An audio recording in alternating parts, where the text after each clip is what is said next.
옛날 밀양 사또가 중년의 아내를 잃었다. 그에게는 단지 첩과 며느리 그리고 결혼하지 않은 딸만 있었다. 딸은 태어난 지 몇 개월 만에 어머니를 잃고 유모 손에서 자라서 유모를 어머니처럼 대했다. 딸은 유모와 별당에서 살았는데 밀양 사또는 이 딸을 끔찍하게 아꼈다. 그런데 어느 날 갑자기 딸과 유모가 온데간데 없이 사라져버렸다. 읍내 마을들을 두루 뒤졌으나 그들의 모습은 찾을 수가 없었다. 사또는 놀라서 정신을 잃더니 미쳐버려서 껄껄 웃기도 하고 마구 떠들어대다가 소리를 지르며 뛰어다녔다.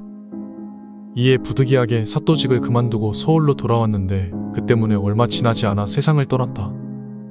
그런데 그 후 밀양 사또가 된 자들은 부임하는 그날 모두 죽었다. 서너 명이 이렇게 급사를 맞으니 사람들은 모두 밀양 관가를 흉가로 생각해서 밀양 사또 되기를 꺼렸다. 아무리 밀양 사또를 임명하려고 해도 그곳에 가기를 원하는 자가 없자 조정에서는 이 일로 크게 근심하였다. 그래서 어느 날 모든 관리와 전직 관리들을 대궐 안에 모두 불러 지원자를 찾기로 했다. 그때 한무관이 있었는데 그는 금군으로 오래 근무하다 무신 겸 선정관을 역임하여 겨우 육품에 올랐다가 부모님이 돌아가셔 관직을 그만둔 지 오래된 사람이었다. 나이는 차는데 춥고 배고픈 생활을 했고 옷 한 벌로 10년이 넘도록 살면서 밥도 사나흘에 한 끼를 간신히 먹을 정도였다. 그 탓에 문 밖에도 나가지 못하고 명사나 재상들 중 얼굴을 아는 사람이 하나도 없었다. 그런 그가 밀양 사또에 관한 이야기를 듣고 자기 아내에게 말했다. 내가 지원하고 싶은 마음은 절실한데 죽는 것이 무서워서 차마 갈 수가 없구려. 그러자 아내가 말했다. 죽는 것은 매 한 가지입니다. 무엇을 두려워하십니까? 비록 부임하는 날 죽는다고 해도 사또라는 명예는 얻을 것이고 만약 죽지 않는다면 그 얼마나 좋은 일입니까? 주저하지 말고 지원하십시오. 무관이 생각해보니 아내의 말이 맞았다. 그래서 대궐에 나아가 임금님께 아뢰었다. 소신이 비록 재주는 없으나 밀양에 가보겠습니다. 임금님이 가상하게 여겨서 그날로 바로 밀양 사또에 임명되었다. 무관은 집에 돌아가 탄식했다. 비록 당신 말을 따라 지원하기는 했지만 나는 반드시 죽을 것이오. 나는 그래도 사또 자리라도 올라가니 죽어도 한이 없지만 집안 식구들은 어떻게 하겠소. 이제 죽으러 가는데 어찌 슬프지 않겠소. 부인이 말했다. 이전 사또들이 죽은 것은 모두 그들의 운명일 뿐입니다. 귀신이 어떻게 사람을 죽일 수 있겠습니까? 제가 비록 여자지만 도움이 될 테니 저도 함께 가겠습니다. 그리하여 아내를 데리고 짐을 챙겨 밀양으로 출발하였다. 밀양에 도착하니 부하들이 차례로 인사를 왔다. 하지만 낌새를 보아하니 사또가 곧 죽을 것이라 여기는지 공경하는 모습은 하나도 없고 얼굴을 찡그릴 뿐이었다. 게다가 아내까지 데려온 것을 보고 표정은 더욱 나빠졌다. 관아에 들어가니 관사 꼴이 말이 아니었다. 벽은 허물어져 있고 구들장은 깨져 있어 온통 심란하게 만들 뿐이었다. 황혼 무렵이 되자 관가의 심부름꾼들이 사또에게 고하지도 않고 돌아갔다. 관아는 마침내 텅 비어 한 명도 없게 되었다. 부인이 말했다. 오늘 밤은 정말 무서울 것입니다. 서방님께서는 안에 들어가 주무십시오. 제가 남자 옷으로 갈아입고 관사에 앉아 동정을 살펴보겠습니다. 사또의 아내는 촛불을 켜고 혼자 앉아 있었다. 밤 12시쯤 되자 갑자기 음기 가득한 바람이 어디에선가 불어와 촛불이 꺼지고 한기가 뼈에 사무쳤다. 조금 뒤 방문이 저절로 열리더니 한 처녀가 온몸에 피를 흘리고 머리를 풀어헤친 채 벌거벗은 몸으로 손에 주기를 들고 섬광같이 방으로 들어왔다. 부인은 당황하지도 놀라지도 않으며 말했다. 너는 필시 풀지 못한 원한이 있어 호소하러 온 것이구나. 내가 너를 위해 원수를 갚아줄 테니 조용히 기다리고 다시는 나타나지 말거라. 그러자 처녀가 인사를 하고 나갔다. 부인은 곧바로 안채로 들어가 사또에게 말했다. 귀신이 조금 전에 왔다 갔으니 이제 두려워하실 게 없습니다. 바깥 관사에서 주무시지요. 사또는 두려웠지만 부인의 모습을 보고 마음을 대담히 먹고 밖에 나가 누웠다.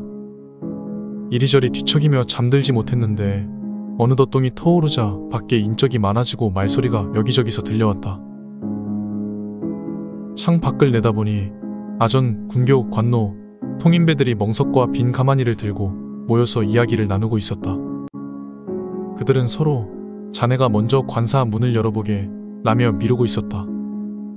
사또는 의관을 바르게 하고 앉아 창을 열고 말했다.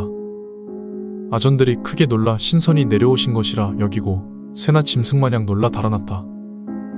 그들은 곧 기러기나 지보리처럼 줄을 지어 서서 공손히 절을 했다. 사또는 그제야 어제 자신을 소홀히 대한 이들의 죄를 다스렸다. 이방들을 호령하고 법에 따라 엄하게 다스리니 이방들은 무서워서 감히 소리도 내지 못했다.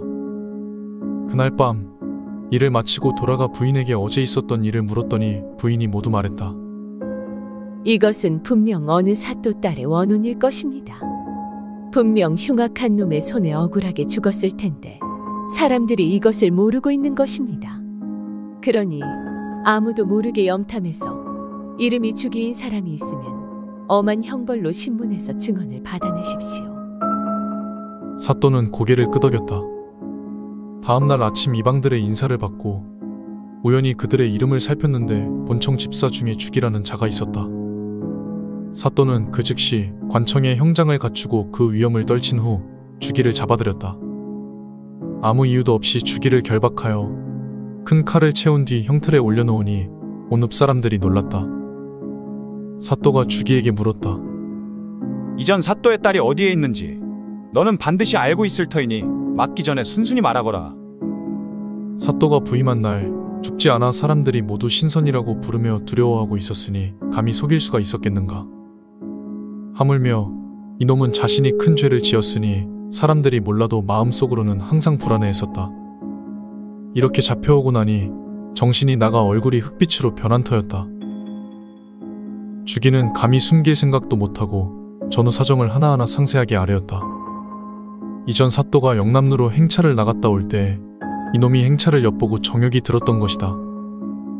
그리하여 처녀가 어머니처럼 따르던 유모에게 많은 뇌물을 바쳐 내야 후원에 있는 대나무 누각으로 나오게 했다. 대나무 누각은 몹시 구석진 곳에 있어 사람들의 눈에 띄지 않는 곳이었다. 그곳은 부녀자들이 종종 달을 보러 나가는 곳이었다. 유모가 재물을 탐내 처녀를 데리고 달을 보러 나갔다. 그놈은 대나무 숲속에 몸을 숨기고 있다가 갑자기 뛰쳐나와 처녀의 허리를 껴안고 숲속 깊은 곳으로 들어가 강간하려 했다. 그러나 처녀는 울부짖으며 끝내 몸을 허락하지 않았다. 그놈은 도저히 안 되겠다고 생각해서 칼을 빼 처녀를 찔러 죽였다. 또 입을 막기 위해 유모까지 죽이고 담을 넘어가 관가 뒷산에 안매장했던 것이다. 그리하여 여러 해가 지나도록 이 사건의 진상을 아는 이가 아무도 없었다. 증언을 들은 사또는 정식으로 가명에 이 사건을 보고했고 그날로 주기를 때려 죽였다. 처녀의 시체가 묻힌 곳을 파보니 얼굴색이 살아있는 것 같았고 여기저기 핏자국이 낭자했다. 사또는 의복과 관을 갖춰 제대로 시신을 수습하고 본가에 연락을 했다. 그리고 시체를 들고 나가 선산 앞에 장례를 지낸 뒤 대나무 누각을 부숴버리고 대나무 숲을 베어버렸다. 그리하여 읍이 드디어 안정을 찾았고 사또가 신통하다는 칭송이 전국에 떠들썩했다. 이후 사또는 변방의 방어사와 병사, 수사를 옮겨 다니다 평안도 통제사까지 이르렀다. 어디를 가던 밀양에서의 소문이 함께 따라다녀 명령하지 않아도 부하들이 알아서 일하고 예를 갖춰 편하게 잘 다스렸다고 한다.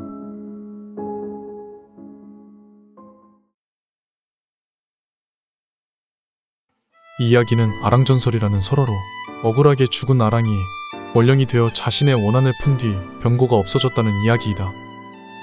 아랑은 경상도 밀양부사의 딸로 이름은 윤동옥이다. 영남로 아래쪽 밀양강 언덕 대나무 숲속에 아랑 낭자의 혼을 모신 아랑각이 있다. 이 가게는 아랑 낭자 윤동옥의 영정이 모셔져 있다. 아랑전설은 우리나라 고전소설 중 가장 오래된 장화홍련전의 모태가 됐다. 경상도의 대표적 통속민요 밀양아리랑이 아랑전설로부터 비롯됐다는 설도 있다.